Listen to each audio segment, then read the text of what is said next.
So hello students, आज का ये वीडियो होने वाला है वो लेक्चर नंबर 3 होने वाला है एसिड बेसिस एंड सॉल्ट का। पिछले लेक्चर में हमने देखा था indicators and type of indicators, जिसमें सारे इंडिकेटर्स के बारे में पढ़ा था, उसका ओरिजिनल कलर क्या होता है और एसिडिक सॉल्यूशन में उसका कलर कैसे चेंज हो जाता है, बेसिक सॉल्यूशन में उसका कलर कैसे चेंज होता है। ये सारी जानकारी हमने पिछले लेक्चर में ले लिया था। तो यदि आप नहीं देखे हैं तो चेकआउट कर लीजिएगा, वीडियो आपको डिस्क्रिप्शन बॉक्स में मिल जाएगी, नहीं तो आप हमारे चैनल पे भी चेकआउट कर सकते हैं। तो आज का जो टॉपिक होने वाला है बेसिकली जो है काफ़ी इंपॉर्टेंट टॉपिक होने वाला है, जो कि reaction of acids and bases with metals. Okay, reaction of acids with metals, जिसमें हम लोग आज डिस्कस करने वाले हैं कि मेटल्स को यदि आप लोग एसिडिक सॉल्यूशन में डिप करेंगे या फिर मेटल्स जो हो जाएंगे, मेटल्स जो है अगर ये एसिड के साथ रिएक्ट करते हैं तो क्या चीज़ का फॉर्मेशन होता है। तो आप लोग जानते ही होंगे लोग कि मेटल्स जो है एसिड के साथ रिएक्ट करते हैं तो जनरली जो होता है वो क्या होता है, मेटल सॉल्ट बनाते हैं, मेटालिक सॉल्ट बनेगा और साथ में वहाँ पे हाइड्रोजन गैस जो है लिबरेट होता है। तो इसी के बारे में आप लोग पढ़ना है। तो उससे पहले एक प्रॉपर्टी ही है, ये जो एसिड और मेटल्स की प्रॉपर्टी ही है, यदि मेटल्स जो है रिएक्ट करते हैं एसिड के साथ या फिर एसिड को यदि आप लोग मेटल को एसिड में डिप किया जाएगा तो क्या रिएक्शन होता है, इसके बारे में पढ़ना है। तो चलिए वीडियो को स्टार्ट कर लेते हैं।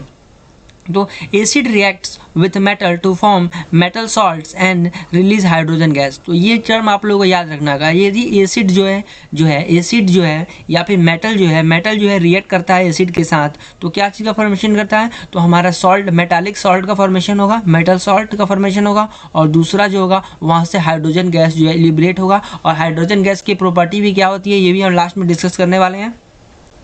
तो यानी यहाँ से हमको एक कंक्लूजन मिल गया है, यदि एसिड रिएक्ट करता है मेटल के साथ तो क्या होगा, मेटल हाइड्रोक्साइड का फॉर्मेशन होता है। तो चलिए यहाँ पे इक्वेशन लिखते हैं। जैसे कि कोई भी मेटल ले लेते हैं, हमारा एक जिंक मेटल रहेगा, जिंक मेटल जो कि सॉलिड स्टेट में होता है। जिंक मेटल को हम लोग एसिड के साथ रिएक्ट कराते हैं, जैसे कि हम लोग HCl हाइड्रोक्लोरिक एसिड के साथ रिएक्ट करा रहे हैं तो कि क्या चीज़ का फॉर्मेशन होगा। तो मैं यहाँ पे मेटल है और एसिड हो जाएगा तो क्या हो जाएगा, आप लोगों को पता होगा ये होता है, ये यहाँ पे होता है डिस्प्लेसमेंट रिएक्शन,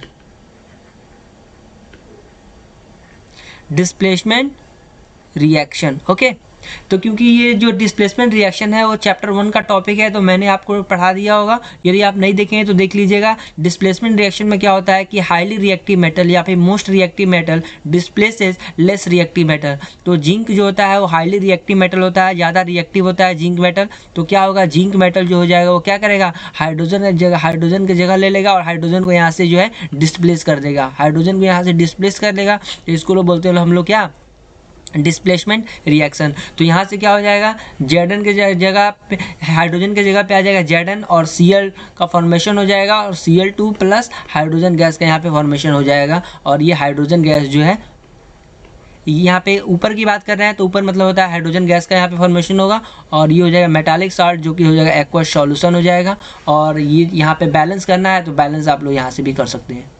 ठीक है, अब चलिए ये रिएक्शन का हम लोग मैकेनिज्म भी समझ लेते हैं लोग, ये रिएक्शन ऐसा ही क्यों होता है। तो यहाँ पे एग्जांपल भी है, जिंक ग्रैन्यूल्स को यदि आप रिएक्ट कराते हैं, यानी जिंक के छोटे छोटे टुकड़े को यदि आप लोग पीसेस को रिएक्ट कराते हैं हाइड्रोक्लोरिक एसिड के साथ तो क्या चीज़ का फॉर्मेशन होता है, यहाँ पे हमारा मेटल क्लोराइड का फॉर्मेशन होता है और हाइड्रोजन गैस यहाँ से लिबरेट होता है।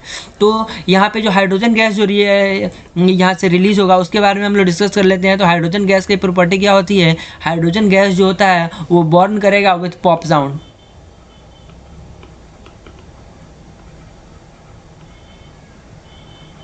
हाइड्रोजन गैस यदि आप लोग बर्निंग कैंडल को हाइड्रोजन गैस के बीकर के पास लाएंगे लोग तो बीकर में से क्या रिलीज होता है, यहाँ से हाइड्रोजन गैस रिलीज हो रहा है। तो क्या होगा, वो कैंडल जो हो जाएगा एक जो है पॉप साउंड जो है छोटे से जो है आवाज़ के साथ, नॉइज़ के साथ, धमाके के साथ, एक्सप्लोजन के साथ जो है बर्न करेगा और हमारा कैंडल जो है बंद जो है क्या हो जाएगा, कैंडल जो हो जाएगा बंद हो जाएगा, कैंडल जो है बुझ जाएगा। क्योंकि हाइड्रोजन गैस जो होता है वो नॉन सपोर्टर ऑफ कंबशन है, ये कंबशन को सपोर्ट नहीं करता है। हालांकि ये जो है सबसे पहले क्या होगा, ये एक धमाके के साथ, छोटी सी आवाज़ के साथ, एक्सप्लोजन के साथ बर्न करेगा और उसके बाद जो है कैंडल को जो है क्या करेगा, कैंडल को बुझा देगा। क्योंकि हाइड्रोजन जो होता है वो नॉन कम्बस्टिबल सब्सटेंसेस होता है और नॉन सपोर्टर, कम्बस्टल तो होता है, यहाँ पे हाइड्रोजन की क्या होता है, कम्बस्टिबल सब्सटेंसेस होता है,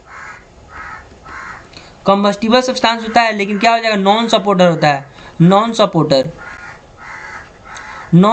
ऑफ कंबशन।